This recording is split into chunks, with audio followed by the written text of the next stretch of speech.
What's up, guys? Welcome to another Demon Slayer video. I'm gonna get right to the point. You guys want to find out who's the tankiest out of this cast so far and who does the most damage. I'll get through to it right now.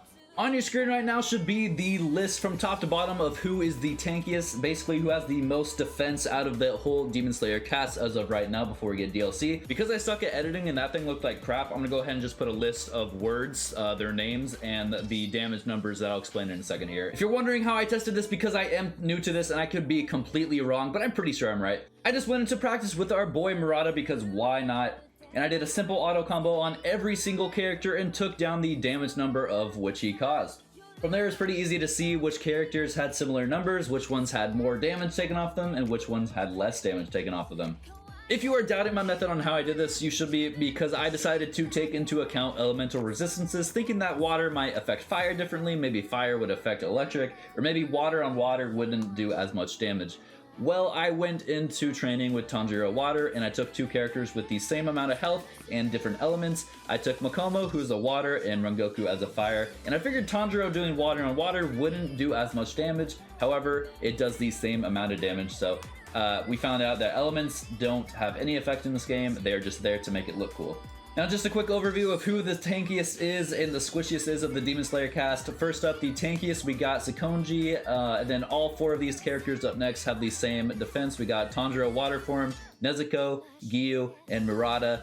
Up next, we got Sabito, who's in his own class. Next is Inosuke, who's also in his own class.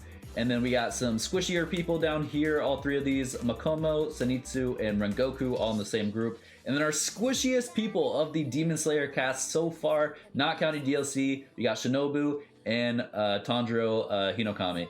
Now, of course, I think I already said it, but all the Academy counterparts are the exact same health. Tanjiro's Academy form goes with his water form, so that is his defense up there.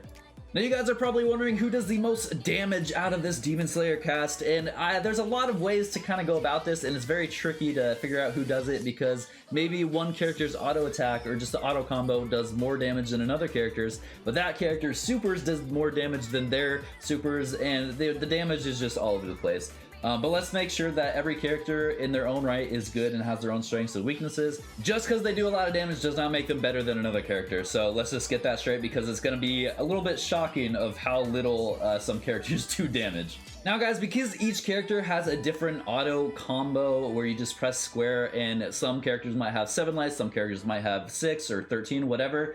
I decided not to go with that because that can kind of weird the numbers out. So I just decided to go with the very first punch or light of each character and take down the damage for that.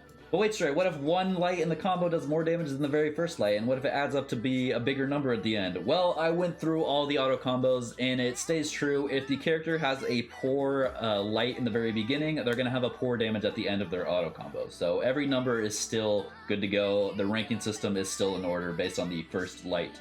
So who does the most damage out of their auto combo in first light? Well, it is Nezuko with the first light of 468 and a full auto combo damage of 2012. Rengoku is next with the first light of 396 and an auto combo of 1737. Tanjiro Hinokami is up next with a first light of 396 and a full auto combo of 1726. Zenitsu is a first light of 360, a full auto combo of 1563. Zabito is up next, 360, 1549. Sakonji, 360, 1539. Tanjiro Water, 360, 1539 as well. Giyu with the first light of 360 and an auto combo of 1521. Makomo, 360, 1501. Inosuke, 360, 1495. Murata, 300, 1275. And Shinobu, 180, 977.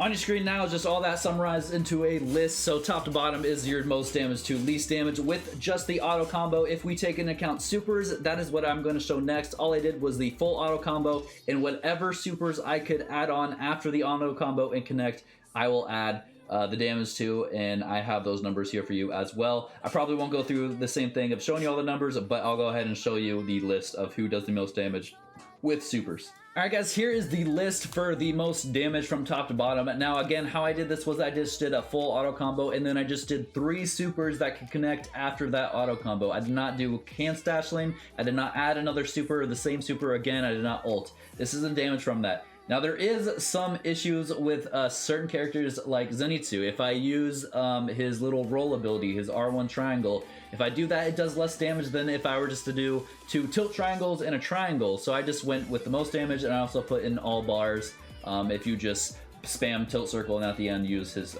triangle. So that's the most damage, as well as Giyu, where I had to use his counter, or if you didn't use his counter, as well as Murata, who Murata only has 2 supers that does damage, so I just used all the bar, and that's the most damage I can squeeze out. But that second number is the damage you get if you just use the 2 supers at the end of the auto combo there. Now you might be surprised by Makoto, but I could actually not get more damage from using 3 supers just from this. And remember, that doesn't mean the character's bad or you shouldn't play them, because remember, in the right hands, they're probably a huge threat somewhere else. But yeah, that's the most damage I could get. And what's weirdly enough about this game, if you use supers in different order, they do increase and decrease damage. It's very strange. I'm not sure why. Maybe some certain hitboxes hit and others don't when you go a certain order. But yeah, so again, here's a list of most damage. And remember, these characters can obviously pump out more damage. I did not burst, I did not surge, I did not ult. I also did not add can stash, and I didn't add more supers than I needed to. I was just trying to find a basic kind of line for every character to prove their damage with just using their 3 supers and their auto combo. But guys, that is it for the video. Thank you so much for watching. Please leave a like if you did enjoy, or if this helped you choose a main or deciding who you want to play. This was a lot of work, and I appreciate it if you would leave a like. But other than that, guys, have a great one. I'll see you later. Bye. And remember, guys, this is my first time doing something like this, so if I'm completely wrong and I did everything in the completely wrong way, go ahead. Destroy me in the comments. I can take it. It's okay. I'll delete the video if I need to.